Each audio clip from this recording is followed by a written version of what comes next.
This is your S3DA basic instruction, steps of the NTS shot process, split up into 3 positions.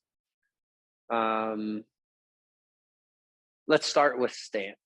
When teaching new shooters, make sure that you are addressing and always identifying your shooting line, and that 1 foot goes on each side of said shooting line. So when we're setting our stance, and one of the ways that I have found to teach that first step of the NTS and that first step in what I call position number 1 is explain to a shooter that they start with 1 foot on each side, heels shoulder width apart, and that you take this front foot here and move it forward about 2 to 3 inches, and then you take and pick up your heels and turn them 10 to 15 degrees toward the target. Easiest way to set it. It's an open stance. It's a general open stance. And again, something that we see in Olympic is we might see a little bit wider, a little bit more open in Olympic, a little bit narrower, and a little less open in compound. But all in all, an open stance is essential for the purpose of allowing the coiling action to happen at full draw and achieve proper alignment. All right, so let's talk about position number 1. I've set my stance is done, it's finalized, we're set. When we're teaching a new shooter, and one of the reasons that I split the NTS into 3 positions is because we're working with shooters of all ages. And when we're teaching the NTS, we're teaching position number 1, utilizing the 3 positions helps us as coaches be able to teach the feeling of that specific step, as well as break it down into smaller increments, what makes it more manageable and easier to comprehend, especially for our little shooters. So we're talking ages 6, 7, 8, 9, 10, 11, 12 even. Once you get the basic 3 steps completed, you could really start diving into those bullet points from your lesson. So for example, if you're teaching a new shooter, say let's go with like our average age, 11, 12-year-old or something like that. We just taught them the stance portion of the shot, and we're going to get into setting the hook and grip and going through those portions of position 1 and of the NTS. All right. So position number 1, we just explained to them about feet position. Maybe they're older and you talked about 60-40, talked about angle, showed them what the angle is. Maybe you took sidewalk chalk and you drew around their foot and said, that's where I need you to put your feet every time. Then we get into hook. We've talked about the hook. We went through that in your lesson, but we talked about that hook. Making the J. And what I'll explain to a shooter, especially if I'm teaching them with a recurve for the first time, is you take 1, 2, 3, your 3 counting fingers, you curl them and make a J. Automatically that pinky curls, but it's, relatively relaxed. The thumb curls too. They all curl together. I'm making a J. It looks and a C on the top that looks like this. It's very important that you make the C, because that plays an effect when you're anchoring at full draw. The V in the back where the C is hooks behind your jaw, and you're using this index finger as an anchor point somewhere on your face. So for a new shooter, you might just tell them corner of your mouth, right? Oftentimes, especially with kids, you'll see them, they'll try to put their thumb there just because kinetic awareness, it's the first thing that touches their face, and they think that that's where they need to go. And it doesn't make sense to them that they have to draw back past and put it around the jaw. That can be a little bit tough, but we're going to talk about it. Authentic NTS, right? Feet set. We talked about setting our hook. So we set our hook first. I always teach, make a V, set the stretch band in the V, and relax the fingers. From this position, they'll set the hook, make the V, put the stretch band down the V, relax the fingers, and then they're going to go to, from there, they're going to go to position 1, position number 1, right? Arm is straight, hook is set, arm is relaxed and inside the arrow. This is position number 1. We go hook, grip, arm straight, good posture, and my gaze at this point in time is in the middle of the target, on my 3D target, wherever I'm trying to hit. And I am mentally preparing to commit to going through the next portion of the shot cycle. Stance, done. So what it looks like in totality: step up to the line, feet split, front foot forward, 10 to 15 degrees, turn toward the target. Hook is set, made my J, fingers are relaxed, C is on top. I put that around my string, raise my left arm, my bow arm, make my V, put my stretch band down in the middle, relax. Arm straight, arm inside the arrow. I'm looking at my target, seeing where I'm going to shoot. I'm mentally committing to the shot. My posture is good. I am ready to raise the bow and go to set up or position number 2.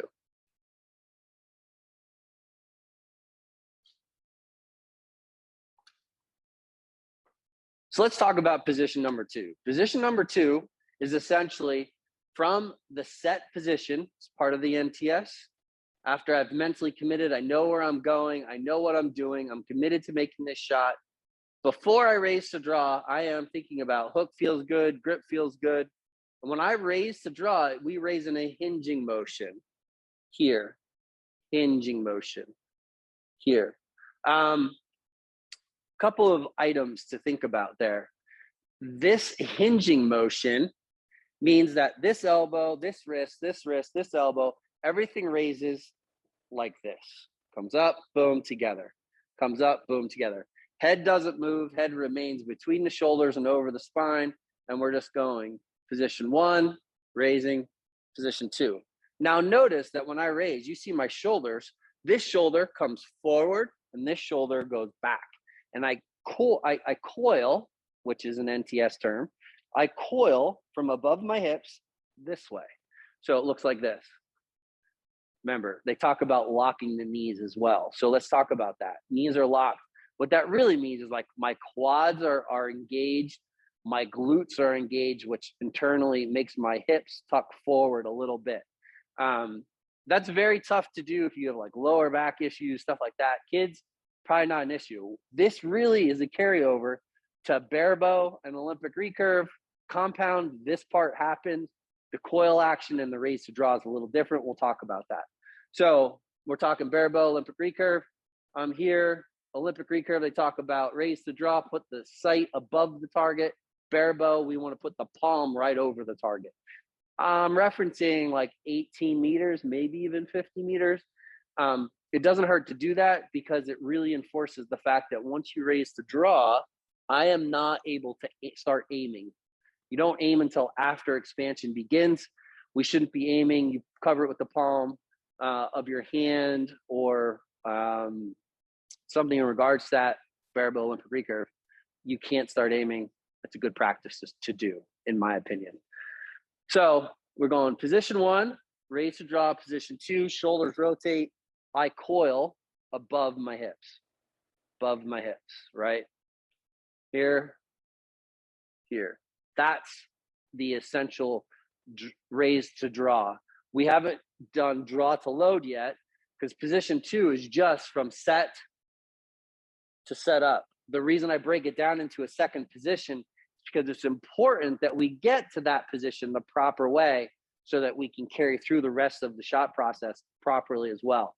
Again, shoulders are back and down. We're not, let's give an example. Lifting the bow, we see this a lot too. Kids will bend this arm, they'll lift the bow this way, and then try to raise back and shoot, and this shoulder comes straight up. Make sure you're emphasizing shoulders back and down. Now let's talk about compound position number 2. Stance could be similar. Typically, we're holding the bow here. You know, you have a sidebar or something like that here, and we're holding the bow in this position. Even with compound, teach them that they're starting if you're using a stretch band, or make your kids who are active shooting and competing already do it with a stretch band and reinforce it properly. We're going to hold it horizontally like we're holding like a thumb release or a back tension release, and our hand is the same. Everything is really the same at this point. The difference is that our brace height is going to be shorter. So it might look like this, where we raise, we're not able to do that coiling action here because the brace height's here, but we have to still raise. So we raise up and we draw against that shoulder and then come into our anchor this way. A lot of it's still the same after that, but we have to draw to load. So position 2 is this for compound, and then we're drawing to load this way. The draw to load is not part of position number 2. That's actually the beginning of position number 3. We're drawing to load and then going to anchor and stuff like that. But that's one of the biggest nuances between bare bow, Olympic recurve, and compound is our brace height's different. When we raise, our shoulders are going to be in a different position. As we're in Olympic recurve, we're already starting our coil here. Hope that helps. Hope that makes sense. Again, if you have questions, put them in comments, reach out to me personally. You know how to get a hold of me. That is the review of position number 2. So let's talk about position number 3. And that would be draw to load, anchor, transfer to hold, expand, aim, expand, release, follow through. The position number 3 is the important part of position 3, and position 3 being starting from setup and then draw to load, anchor, transfer to hold, expand, aim, expand, release, and follow through, and then feedback at the end. Position number 3 sort of ends at anchor.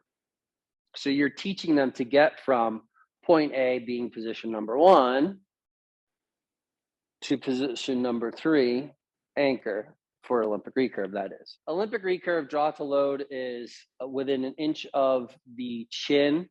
Between setup finishes somewhere between the front shoulder and the chin, and then draw to load is within an inch of the chin. So you can watch, raise up, draw to load, anchor, in that manner. Bare bow, you can anchor a couple different ways, but the most common, probably for new shooters or inexperienced shooters, is the index finger to the corner of the mouth. We talked about that with setting the hook and why we do that. You can draw to load to like the front of the chin and come up into the anchor this way. You can draw right to the anchor, which in some fashion, it actually is beneficial because drawing to load and coming right to your anchor allows less time at full draw. And less time at full draw is definitely allows the body to still stay in a more composed and relaxed full draw position, because you're not using that energy and straining those muscles at full draw. So, we have Olympic recurve, position 2, draw to load, anchor. We have bare bow, position 2, draw to load, anchor. And then we have compound. So this is where there's the difference between Olympic recurve, bare bow, and compound. That draw to load is where you're finishing the barrel of the gun. You're finishing the alignment. So it's going to look more like position 2, set position, set up position, draw to load, anchor. And from that overhead position, the coaching positions, you're going to notice a couple of things, and I'll throw the document in here so you can remember it. Olympic recurve, you see that alignment is a little bit more straight line from the draw arm shoulder to the wrist. And in compound, you'll notice from the overhead position that the shoulders are going to be parallel to the arrow that's in front of me here. It's going to be parallel from that above view. And you'll know when it's not correct draw length, when they have all kinds of things going on, that they aren't kind of in a really good position. And when shooters are not in a good position, we open the door to target panic. You're using muscles that you shouldn't have to use, so on and so forth. So there's a lot of things to understand, that they're not all identical, they're not all the same, but utilizing the 3 positions and really focusing on teaching them to get to the proper position, the proper way, and worrying about that only, everything else will fall into place there. So that is the end of position number 3. All right, so this is the software. So we just kind of went over the hardware, the nuts and bolts of how do we get to full drop? Well, what happens once we get to anchor? What are we doing? What's happening? How do we train it? What do we do? And this is the software of the shot. And even in the NTS and the level 4, they call the computer, the hardware, those form steps. The software of the computer, the software of the NTS is what's happening mentally. What are we doing? Where's our conscious mind? What are we doing throughout the shot process? So I'll give you an example, and we'll start with Olympic recurve, because with Olympic recurve, when we get into our anchor, and that transfer to hold is sort of like relaxing all of these muscles and really allowing the weight that we're holding that's stuck on our fingers. Remember, this is all sort of as relaxed as possible. The hook is just holding the weight of the string. We allow that weight to fall into our back. Once we get to that point with Olympic recurve, as long as their head doesn't move, their arm remains straight, and that elbow is at that 45-degree angle, and we are in that proper position, that clicker on their riser should be within 2 millimeters of going off. So the goal is here, when we come into our anchor and we're here, expand, and while we're expanding, we're letting the pin just float in the gold. We're not trying to hold it still. Same goes for bare bow and compound. We're just letting it stay there. And as we do that, it's expand, expand, aim, aim, aim. And as we're holding the pressure in our body, the ability to stay into the shot, we will actively continue to expand through the shot. But we need to be committed through that expansion, through the release, and through the aim to duplicate it the same way every time. There's certain ways to train that, but essentially you're letting that string just pull through your fingers, and you're just letting your body's natural reaction finish to where that finished position is. Well, with an Olympic recurve bow, where we have like a long stabilizer and a long sight, you're going to see a little bit more of a dynamic bow arm. You're going to see that bow flip forward, and probably if I see that bow arm continue to move. And on the same side, because we're looking at splitting 50-50, right? We want 50% tension on this side and 50% tension on this side. So you're going to see a little bit more of a dynamic fall through. And we're here, expand, expand, expand, aim, aim, aim, expand, expand, expand, finish. You're going to see that a little bit more dynamic movement. That's sort of, not everyone uses expand, or expand, aim, expand, finish. Not everyone uses that, but I recommend to you to find your way to teach the bullet points of what we went over in class. I recommend you find your way to implement that software. That's probably one of the most important things to understand, is that transfer to hold portion of the NTS steps is crucial for every discipline, no matter what you shoot, as far as Olympic, bare bow, and compound. In bare bow, it's again a little bit different. Whereas, I did skip one small thing that's not an NTS step, but it's about string blur.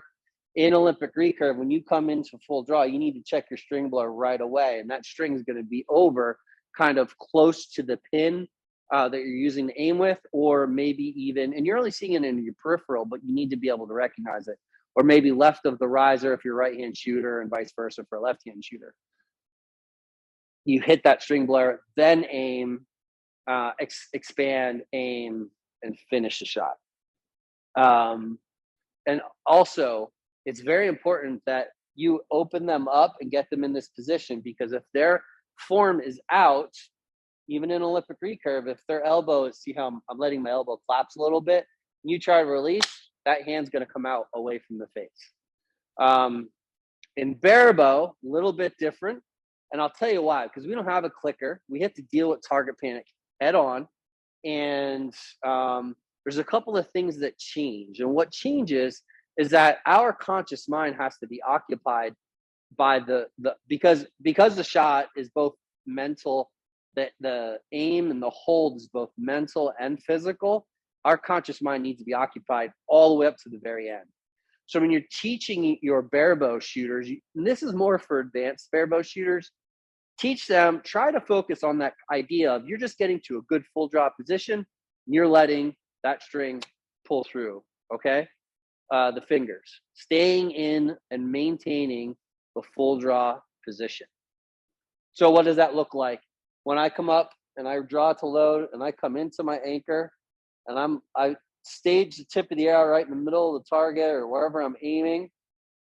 And then as I stage it, I check my string blur, make sure it's right. And then I come back and make sure it's still staged in that area. Then it's where my aiming actually begins. Check my string blur. Remember, I stage it to the middle because if I have a good full draw position, even though I go and check my string blur and make sure it's right, and I come back, I'm still going to be somewhere in or around the middle. And I'm still in my conscious mind saying, okay, I'm going to let that stay in the middle. And then we're allowed to let that subconscious switch to happen. We're allowed to turn the switch on that says, okay, you can let the string pull through. The difference is the dynamics of a barebow. You don't have those long stabilizers, long sights. So that bow isn't going to shoot really far out and wide and want to do all the twisty and stuff. It's kind of just going to sit in your hand a little bit and shoot toward the target. So what that's going to look like that's different, if you'll notice on my Olympic recurve form, I have that here, I'm expand, aim, expand, boom, finish. And it's a little bit bigger. This arm moves with this arm. In barebow, oh, wrong anchor. I'm here, I'm aiming, I go through my string blur, I come back, it's there, I let it pull through, and I finish. I finish where the tension on the fingers, the poundage that I'm shooting allows me to finish. Boom. And that's it. Nothing explosive, nothing big. Now we get into compound. Compound's a little bit more complicated because you have stabilizers and sidebars and all this stuff. But when we come up and we come into our anchor and we get there and we wrap that thumb on our thumb button, let's say that's what we're using right now. We wrap that thumb and I'm transferring the hold. I'm kind of relaxing, like we talked about, relaxing everything, getting that final hold position into our back. And we get that scope or that pin and we're letting it float, float, float. That thumb is wrapped around that button and I'm still actively pulling with my back until it breaks. And then when that shot breaks, I am just finishing the shot. I'm finishing that position. I'm continuing to pretend like I'm holding my alignment. And then that bow, depending on if it's front heavy with stabilizer, back heavy, however that bow is set up is going to determine what position it's going to be in. I like a little bit of weight on my back stabilizer, on my rear, on my sidebar, like a 3-to-1 ratio, so that bow kind of just sits in my hand and I just follow through like that. That's the natural progression. The bow shoots straight forward first, but the natural progression of all that back tension makes me break and go here. Jesse Broadwater, watch his videos, great shooter. Love how he sets up, how he shoots, how he follows through. As far as follow through and feedback, this is where it gets very important that you teach your shooters to focus on how they are shooting the shot, how repeatable that shot was, and how good it felt, and recognizing, well, what do I need to improve going to the next arrow? How can I improve going to the next arrow? Forgetting about the arrow that landed in the target and where it scored and where your placement is and all that stuff. Once we take an arrow out of our quiver, the next shot starts. And we cut off everything that's happening behind us and we are not worried about anything that happened in front of us. We're just trying to do better. always working towards shooting the perfect arrow. Another thing that you should also keep in mind, and I can't encourage it enough, encourage your shooters not to constantly turning back, looking at parents, looking at coaches. Don't keep their attention, because if you are in their brain, if their parents are in their brain while they're shooting, then their mind isn't on what they're supposed to be trying to do and accomplishing a perfect shot downrange. Their mind, they need to have mental blinders right here. They need to be in the moment. That's called present process thinking. They need to be in the moment. What do I got to do? Well, I'm going to knock an arrow and I'm going to do it correctly. I'm going to put my release on, and I'm going to set my thumb in a spot so that I know that my release isn't going to go off, or my hand position, or whatever. I'm going to have a nice flat hand. I'm going to have the flats of my knuckles toward the target. And I'm going to then straighten my arm out, and I'm going to look at my target, and I'm going to decide, where do I want to hit? Am I shooting 3D? Well, maybe I put my arrow in first and I have a sequence. I put my arrow in, and then I get my binoculars. I bring my binoculars down, and I'm looking at that target, and I'm finding a crease, finding a dot, finding a hole, something that I know that's where the 12 ring is. That's where I want to hit. Then I come back, and I don't take my eyes off that target. I keep my eyes. I'm burning a hole through that spot. And then I come out. I might take my eyes off for a second, put my release on, right back to that spot. I remember where that spot was. I just looked at it 2 seconds ago. Then I'm into my set position. And then done. And then I shoot a 12. That's the way it works. It is very hard to teach that. There's no question. It takes time. It takes practice. It takes competition callous. It takes coaching callous. It takes you as a coach to go outside of your box and learn a new discipline. Go shoot. Go compete. Go learn what it feels like. Feel your heart beat real fast while you're standing on a shooting line. Well, there's, dozens, maybe hundreds of people around you. Go learn to do those things. Push yourself to become a better coach by becoming a better shooter. Meanwhile, you can take those lessons and bring them back and help them with making your shooters better. This concludes your tutorial on the NTS system, on teaching the NTS system, and the individual points of it. I'm not going to tell you that you need to go bullet point per bullet point when you're teaching every single shooter. That would make a very monotonous archery lesson. You need to find ways. You need to know those things and know, are they doing those things? And do I have to mention it because they're already doing it? Or can you find ways to combine that verbiage? Try not to get into being rigid and robotic. Try to teach them through your own experience. And if you see that they're doing something good, recognize it, give them positive feedback, and they will continue to do that thing. The bullet points are super important. All of the minor details of the NTS system are important.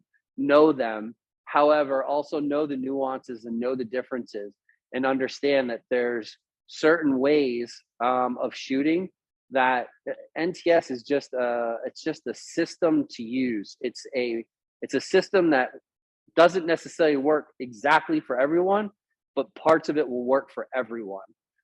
So take your coaching that way and just use best practices.